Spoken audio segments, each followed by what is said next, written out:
இந்த தேர்தல் வெற்றியின் மூலம் மட்டுமே ஆட்சியில அகற்றலாமா அப்படிங்கிற ஒரு முயற்சி நடந்துகிட்டு இருக்கு. அரசை அகற்றிவிட ஒரு பெரிய முயற்சி நடக்குது. தேர்தல் வெற்றி மட்டுமே போதுமா அப்படின்னு பாத்தீங்கன்னா அது முடியாது. எதை பார்க்க வேண்டும் என்று முடிவு செய்யதான் ஊடகம்னு நாங்கள்லாம் நினச்சிக்கிட்டோம். ஒரு 35 வருஷம் இன்டர்வியூ இருக்கும்போது இதை தான் மக்கள்கிட்ட கொண்டு போகணும் அப்படின்னு நினச்சிக்கிட்டோம். இன்றைக்கி எதையெல்லாம் மறைக்க வேண்டும் என்பதுதான் ஊடகத்தோட பெரிய கவலையாக இருக்குது. இந்த துணி போட்டு மூடுறாங்களே குஜராத் டெவலப்மெண்ட் மாதிரி, அந்த மாதிரி ஊடகங்கள் கவனத்தை திசை திருப்பி கொண்டே இருக்கே தவிர உண்மையான இஷ்யூஸை பேசுறது இல்லை அப்படிங்கிறது தான் ஒரு முக்கியமான விஷயம்.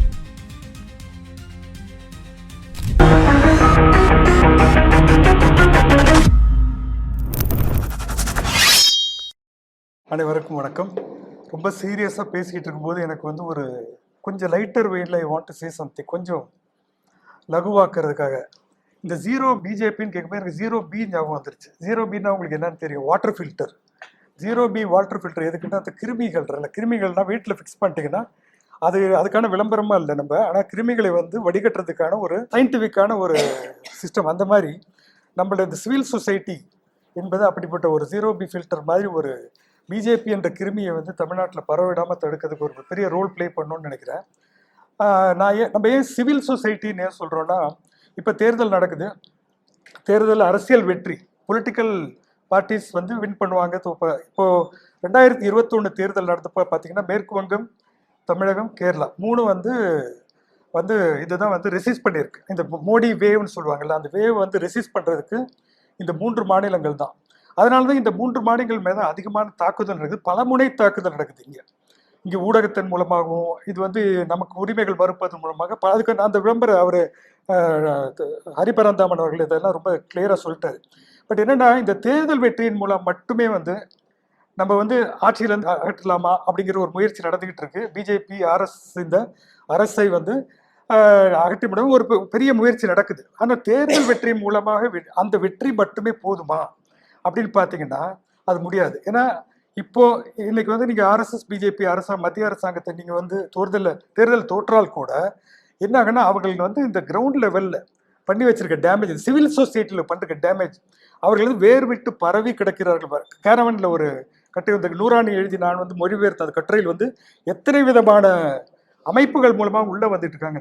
அப்போ ரெசிஸ்டன்ஸ் பொலிட்டிக்கல் ரெசிஸ்டன்ஸ் மட்டும் பத்தாது, எலெக்ஷன் வில்ட்ரி மட்டும் பத்தாதுங்கும் போது தான் சிவில் சொசைட்டி. இந்த மேடையில் இருக்கிற பார்த்தீங்கன்னா ஜனகராஜன் இருக்காரு, இவர் நீதித்துறை, இந்த அரசியல், இவர் இன்னைக்கு ஹீரோவாக இருக்கிற நம்முடைய சார் தொடர்ந்து போராடிட்டு இருக்காரு, வாஞ்சிநாதன், பாலகிருஷ்ணன் சார், ஒவ்வொரு துறையில் இருக்கட்டும். இது என்னன்னா, இது அரசியல் பிரச்சாரம் மட்டும் இல்லாமல் சிவில் சொசைட்டி பிரச்சாரமாக மக்களிடம் கொண்டு போவது ரொம்ப முக்கியமாக இருக்குது. அதில் முக்கியமான ஒரு கடமை என்பது மாணவர்கள். இன்னைக்கு உங்களுக்கு தெரியும், மாணவர்கள் இந்த இளைய சமுதாயம் 19லேருந்து 18லேருந்து 30 வரைக்கும் எங்கே இருக்காங்க, எங்கே போகிறாங்கன்னா எனக்கு அதில் பெரிய நம்பிக்கை இல்லை. அவ்வளோ பெரிய ஒரு ஆதரவு இருக்கிற மாதிரி ஒரு தனிப்பட்ட கட்சியை நான் சொல்லலை, ஆனால் அப்படி இருக்கிற மாதிரி தெரியல. இருந்தாலும் பொலிட்டிக்கலாக எஜுகேட் பண்ண வேண்டிய செக்ஷன் ஒன்று பெரிய செக்ஷன் இருக்குது. தேர்தல் வெற்றி முடிஞ்சோடனே என்ன பண்ணுவோம்னா, நம்ம மறுபடியும் ஆட்சியை அமைச்சிருவோம், ஆட்சிக்கான விஷயங்களை போய் அது பண்ணி எல்லாத்தையும் மறந்துடும். ஒரு சந்தோஷமான மனநிலை அந்த கொண்டாட்டத்தில் இருப்போமே தவிர, கீழே இருக்கும் அந்த தண்ணீரிலும் மண்ணிலும் கலந்திருக்கும் ஒரு கிருமி உயிரோட தான் இருக்கும். அதை நம்ம எப்படி கவுண்டர் பண்ண போகிறோம் அப்படிங்கிறதுக்கு தான் சிவில் சொசைட்டி முன்னெடுப்பு. அதில் நம்ம இருக்கணும். இதில் ஊடகத்துறை என்பது தமிழ்நாட்டை பொறுத்த வரைக்கும் நம்ம ரொம்ப நல்ல ஒரு நிலைமை இருக்குது. இன்னைக்கு பல பேர் யூடியூபர்ஸோ மேடம்லாம் இருக்காங்க. யூடியூபர்ஸ் மட்டும் இல்லாமல் இங்கே இருக்கிற சேனல் கம்பேரிட்டிவ்லி பார்க்கும்போது பெரிய இருக்குது. ஆனால் வட இந்தியா, நார்த் இந்தியா அப்படின்னு சொல்கிறோம்ல, அங்கே எப்படி இருக்குன்னா, அதாவது எமர்ஜென்சி டைமில் ஒரு விஷயம் நடந்துச்சு. அங்கேருந்து சென்சார்ஷிப் போட்டாங்க கவர்மெண்ட்டில். ஏன்னா ஆஃபீஸ்லேயே உட்காந்துக்குவாங்க, முரசொலி ஆஃபீஸ்லேயோ சிபிஎம் ஆஃபீஸ்லேயோ தீக்கதிர் ஆஃபீஸ்லேயே உட்காந்துக்குவாங்க. அவங்கள மீறி எதுவுமே பண்ண முடியாது. அப்போ அதுக்கு பிறகு ஊடகத்துறையில் பற்றி அத்வானி ஒன்று சொல்கிறார். அத்வானி அவரை கோட் பண்ணுறதுக்கு மன்னிக்கவும், அவர் என்ன சொல்கிறாருன்னா, we asked you to bend, you crawled. நாங்கள் உங்களுக்கு குனியத்தான் சொன்னோம், ஊடகத்தை நீங்கள் தவழ்ந்து சென்றீர்கள். தவழ்ந்து சென்றீங்கன்னா வேறு எதுவும் நினச்சிக்காதீங்க. தவழ்ந்தனா இங்கே வேறு தவழறதை பற்றி ஒரு அரசியல் நடந்துகிட்டு இருக்கு. ஆனால் என்னென்னா, இன்னைக்கு ஊடகம் எப்படின்னா, நீங்கள் சென்சார்ஷிப் என்பது ஊடகத்துக்குள்ளே வந்துடுது, செல்ஃப் சென்சார்ஷிப். ஏன்னா இன்னைக்கு இருக்கிற ஊடக முதலாளிகள் பெரும்பளவில் அகில இந்தியாவில் பெரும் ஊடகங்களை பெரும் அளவு கையில் எடுத்திருக்கிறது யாருன்னா அம்பானி, அதானி எல்லாம்.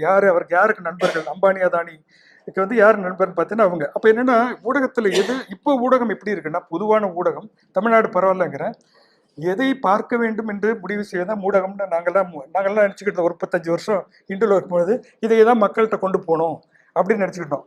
இன்னைக்கு வந்து எதையெல்லாம் மறைக்க வேண்டும் என்பதுதான் ஊடகத்தோட பெரிய கவலையா இருக்குது.